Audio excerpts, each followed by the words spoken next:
Olá, eu me chamo Vivian Aparecida Rios de Castilho Reis, sou aluna de doutorado no programa de pós-graduação em zootecnia na UFGD e farei a apresentação do resumo que tem como título a estomofometria do músculo do peito de frangos de corte alimentados com extratos de plantas à base de taninos.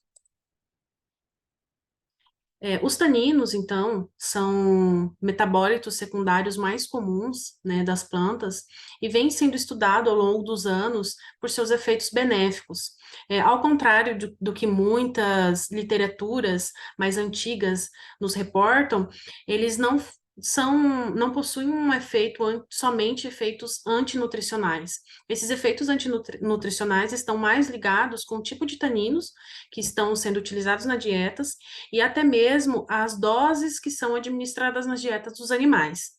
Né? Então, os taninos, eles têm alto poder antioxidante, né? Porque eles conseguem realizar a regulação das enzimas antioxidantes, atuam também na inibição de enzimas geradoras de radicais livres, né? Que, consequentemente, o acúmulo vai levar ao estresse oxidativo. E então, através dessa ação, ela limita, né, a utilização dos taninos, pode limitar os processos oxidativos e promover melhor desempenho produtivo nos animais. Sabemos também, né, que os frangos de corte são animais de um crescimento aceleradíssimo, né, e devido a isso, eles possuem estresse oxidativo mais exacerbado. Isso são dados que podem ser facilmente encontrados na literatura, né, e esse estresse oxidativo, ele pode ser encontrado, né, principalmente no músculo do peito. Então, o objetivo do nosso trabalho foi de avaliar a morfometria das fibras musculares, né, dos frangos de corte, alimentados com diferentes doses de extratos contendo taninos. Né? Então, os materiais eles foram coletados 21, 28, 35 e 42 dias de idade, e os fragmentos musculares foram submetidos, processados em micrótomo criostat, submetidos na coloração de hematoxilina e eosina. Antes de tudo, né, todos os manejos, né, e manipulações com os animais realizados no nosso experimento foi aprovado pela Comissão de Ética no Uso de Animais da UFGD, pela UFGD. Os animais eles foram alojados em aviário experimental, alojados em boxes, né, no nosso setor experimental de avicultura da Faculdade de Ciências Agrárias, aqui na UFGD, e a alimentação desses animais foi fornecida, alimentação e água à vontade. Foram alojados 1.280 animais machos com um dia de vida da linhagem Ross, e esses animais foram distribuídos em um delineamento experimental inteiramente casualizado, aonde os tratamentos foram distribuídos em 4 tratamentos, né, sendo o tratamento controle, onde não se teve adição desse produto, 250 gramas, 500 gramas e 1.000 gramas por tonelada da adição do produto. Lembrando que o produto utilizado nesse experimento é um produto comercial. Então, toda a sua extração foi realizada por uma empresa especializada. Essas aves, então, foram distribuídas nos 4 tratamentos, aonde foram consideradas 8 repetições e 40 aves em cada repetição. As dietas foram formuladas de acordo com o Rostanho, né, nas fases pré-inicial, inicial, crescimento e fase final. Então, a coleta do fragmento do tecido muscular foi realizada nas 4 idades, foram selecionadas 5 aves por tratamento, onde foram coletadas amostras do tecido muscular de forma paralela às fibras musculares, né, para que o seu corte fosse realizado de forma transversal. Então, esses materiais, os fragmentos do músculo, eles foram congelados em nitrogênio líquido e mantidos em freezer a menos 50, menos 80 graus até o momento do processamento. Então, essas amostras congeladas foram processadas em micrótomo criostato a uma temperatura de menos 20 graus e corados pela técnica de hematoxilina e eosina.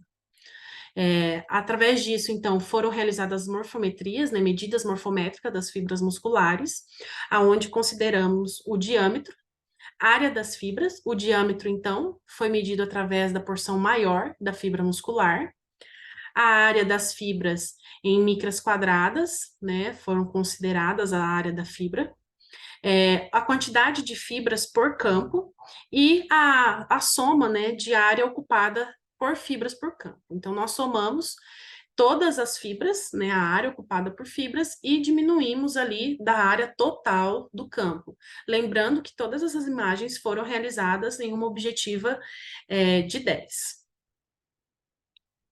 Então, os dados foram submetidos, né, verificados quanto à normalidade por meio do teste do Shapiro-Wilk, e os dados foram, então, submetidos à análise de variância pelo SAS, e as estimativas que foram consideradas significativas foram submetidas à análise de regressão polinomial.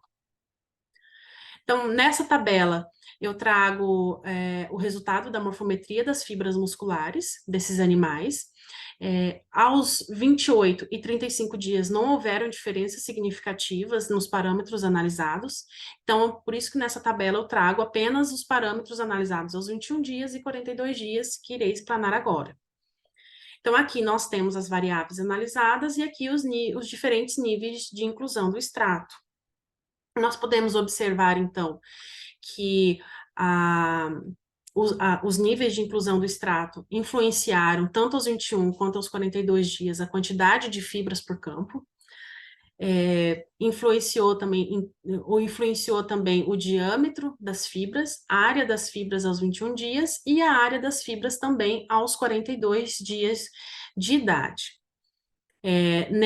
Então, os comportamentos que nós tivemos é que tanto o número de fibras aos 21 ou 42 dias tiveram um comportamento linear crescente, ou seja, quanto maior foi a dose de tanino, maior foi a quantidade de fibras musculares por campo.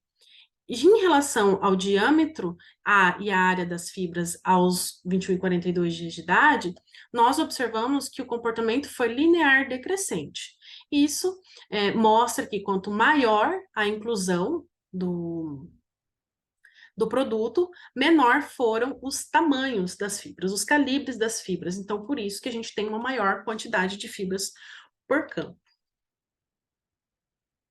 Né? Então, o número de fibras, como eu falei, aos 21 dias e aos 42, apresentaram um comportamento linear crescente, e o diâmetro das fibras aos 21 dias e a área das fibras aos 21 e 42 dias obtiveram comportamento linear decrescente. Dessa forma, nós concluímos que o extrato à base de taninos, ele causou o aumento da quantidade das fibras, conforme houve o aumento da dose do produto na dieta desses animais, aumentando, então, diminuindo o calibre das fibras e aumentando, então, a sua quantidade.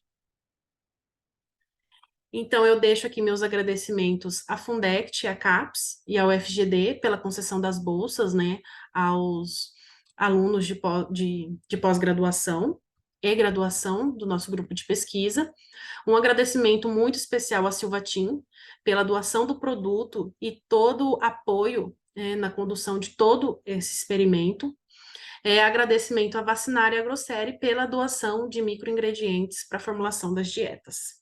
Muito obrigada.